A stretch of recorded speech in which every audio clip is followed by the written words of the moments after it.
Hello, my name is Mary, and a lot of things have changed since my last video on who I want to be as an educator. Um, I still recognize my students to be a diverse group of people. I was in the middle of deciding what I want to do in terms of education. I was in elementary education, and I was juggling with the prospect of potentially doing secondary science education, and now I'm at secondary science and with a chemistry focus.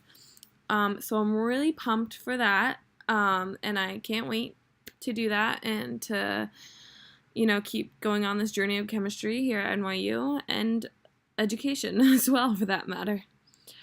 I'm hoping to specifically teach high school students, 11th and 12th graders. The reasoning behind that is because, they're the closest to adults, and I love building relationships with people.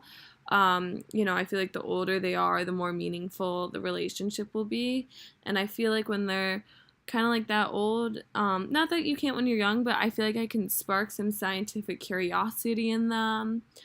I feel like I'm a world changer as well, and a lot of that's due to my faith, and I just really want to inspire world changing on their end too, wanting to help the world and spread some love. And I just feel like with that older age group, there's more of a deeper conversation behind it, I guess, or for me at least.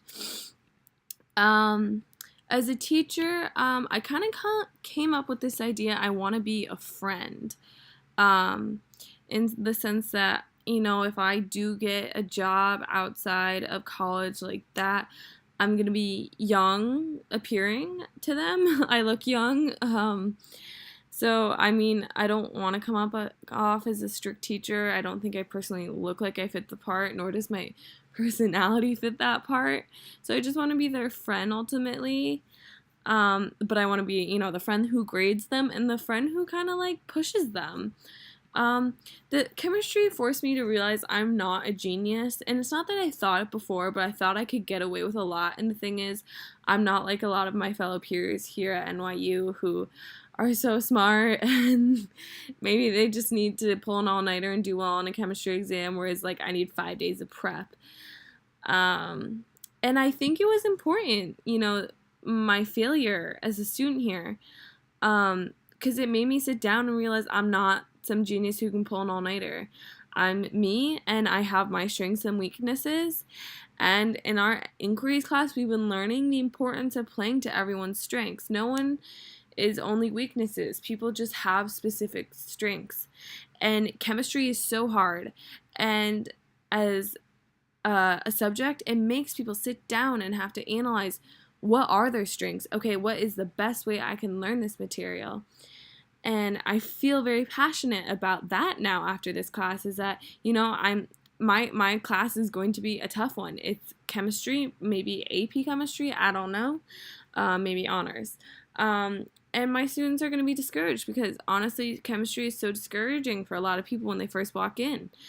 But I'm okay with that because it's, I'm hoping that they sit down and it makes them realize I'm not a genius and I can't get through everything just by, kind of winging it and like memorizing, because, that's just not the way to learn and love and cherish education.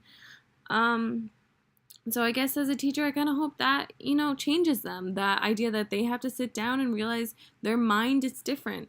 We're not the same as the next student, and it's really important. And I like that.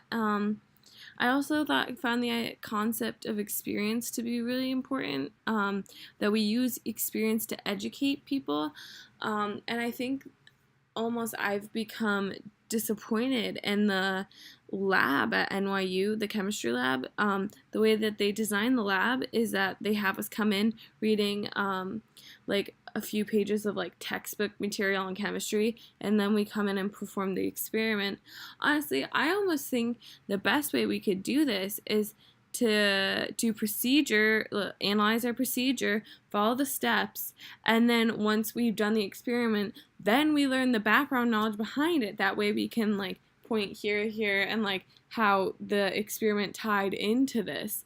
Because I find when you have to read the knowledge before going into the experiment or like the concepts, it kind of like detracts from what you should be looking at. I mean, yes, you're looking at what we're supposed to be focusing on, but we're not observing everything we could be, and we might miss something. So this idea that life is a continuous experience, which it is important, and I think that could be really, really important in classrooms that we teach based off experience. And I like that idea as an educator. I think that's what I want to go with. But we'll see. It's been a good semester, and I learned a lot in these classes, and I hope that I take away a lot in my practice and that I'm successful as a teacher. So thank you.